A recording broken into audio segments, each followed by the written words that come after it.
what's up? This is how I make MIDI drums sound real. But the first thing I want to say is make sure that all your MIDI tracks are exactly how you want them. Make sure that your velocities are how you want them. Make sure that all your hits are where you want them to be. Make sure your timing's good, because if your MIDI initially isn't good, your audio is also not going to be good. And so the most important part about making MIDI things, anything really, but particularly MIDI drums, sound good and sound natural and as real as possible is making sure that your MIDI is well done. And so what I mean by that, like I said, velocities, timing, but also things like ghost notes are super important. Flams are super important. Things that humans do naturally, like inconsistencies and stuff, you have to be intentional about putting those things in MIDI to make it sound real. Otherwise it's going to sound robotic, which is not what we want. So here in Pro Tools, you'll see these are all of my drum stems, and this is just audio that I printed from MIDI. So I use Steven Slate drums, and then in that plugin you can solo out a kick, a snare, a tom, etc. And so I just did that. You can see that over here in my track list. I've got a kick in, snare top, etc. And so I just went into the plugin, soloed out whatever drum I wanted, and then I just printed that, or I committed it to audio so that I can work with audio, which is much easier. So this is all MIDI tracked, but I'm just working with it in audio format now. As you can see, I've got a kick, a snare, 2 tracks for my snare, tom 1, tom 2, hi-hat, 2 room tracks, and a stereo overhead track. I'm using Steven Slate's trigger plugin on all of the drums. It's confusing. Steven Slate trigger is different from Steven Slate drums. And so sometimes I'll just use like whatever was sampled in the actual MIDI. But more often than not, if I'm using MIDI, I'm just going to use trigger on it because you just have more freedom that way. I'm sampling or resampling, I guess, all of my drums, but I want to take a good look at the snare here. So I have 2 tracks for my snare, and as you can see, whenever the first track is active, the second track is inactive, and then vice versa for whenever the second track is active, the first one is not. And the reason for that is I have the same trigger. So here and here, I have that set to different sensitivities in the trigger plugin. And so, for example, like if I had, this is my ghost note track. And so if I just solo just that, you'll hear it's very light and very like ghost notey. And that's because you can see my sensitivity is almost all the way up. My detail is almost all the way down, or is all the way down. So that's just going to pick up anything that goes through it. And then up here on my snare, like my main snare,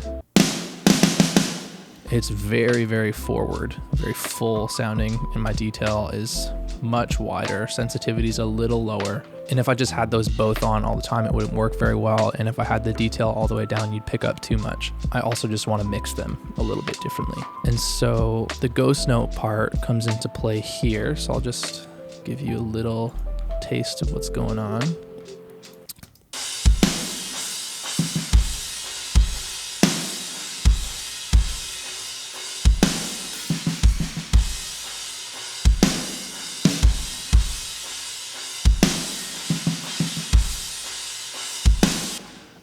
So you heard those ghost notes. Another thing that I did notice that I just want to point out is the different cymbal hits. So it's mainly just on the crash, and it's hard to make the crash sound super real, so that the crash does sound a little bit robotic, but in a mix it's fine. But then like the different, like the open hi-hat and the splash cymbal, stuff like that is just great to make drums sound real. These ghost notes here are what I really want to get into. And so I had to record those, and then if I didn't record them, I just had to draw them in MIDI world. Like I said, I'm processing them differently.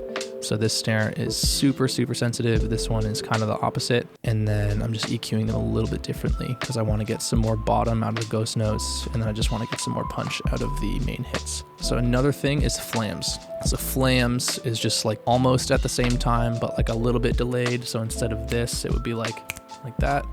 And you can see that in the waveform here. I've got flams on my main snare.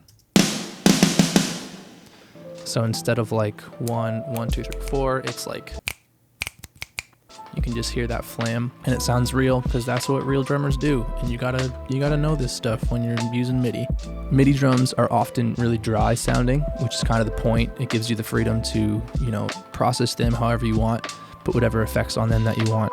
And so it's important though to make them sound real that you use effects, at least in a song like this. And so the song starts with drums by themselves too. So I had to make sure like, okay, you're gonna hear only drums for a sec. They have to sound like, you know, good. And so the song opens like this. And so you can hear those reverbs come in. And then if we go into mixing world, I'll take off all the reverbs here.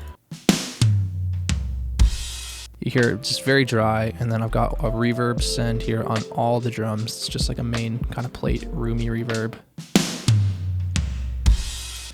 And then I've also got just like a second drum verb on the snare and the toms. So if I just solo those, I'll even mute the drum verb. It's a little bit longer, but it's a little bit quieter too. Here, I'll just play it in a mix here for you.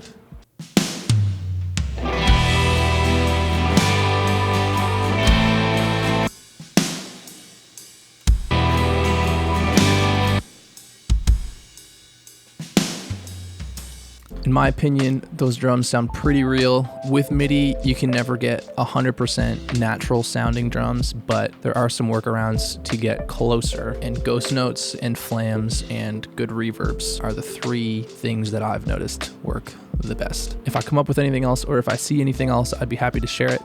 Let me know if you like this. I don't really do these, but I'm not opposed to it, and it's kind of fun. So let me know if you like it. Let me know if you want some more. Until next time, make your MIDI sound real, folks. Peace.